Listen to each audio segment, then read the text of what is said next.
Ang challenge ko para sa inyo tonight ay ang paggawa ng street food na carioca pero may kasamang keso.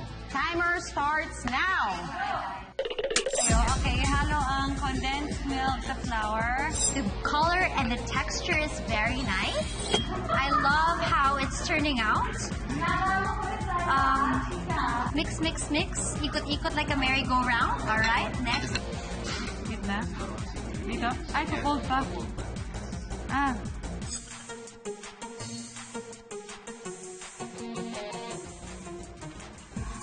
Slowly. Yung kay Heart mukhang ano yan, hindi ko alam.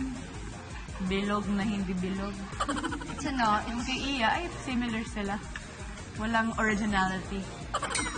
So pwede na natin tawagin I'm scared.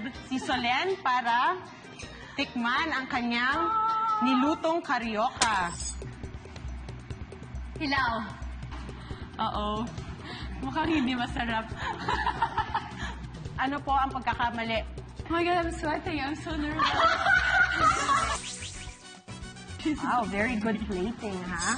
It's good.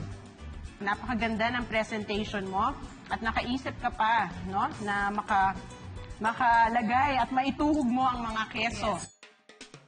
Ano naman ang iyong naisip habang ginagawa mo ang iyong carioca? Para sa economy ng Pilipinas. Para sa, naisip ko yung Pilipinas na ginagawa ko to. Okay. Para hindi natin magalaw. Okay. Ano ba ito? Kailangan natin ng martilyo.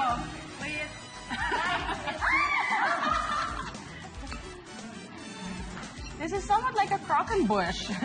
Okay, pahingin ng steak knife para kay Chef. Sige, kamayin na natin, no? Para mabuag ang... Ayan. Tingnan natin ang loob. Wala, overcooked lahat yung ano na. Powdery pa siya. Okay. So, Really ito bad. ang Really bad. loob ng iyong carioca. Ang Taste Buddies Kitchen Master ay si...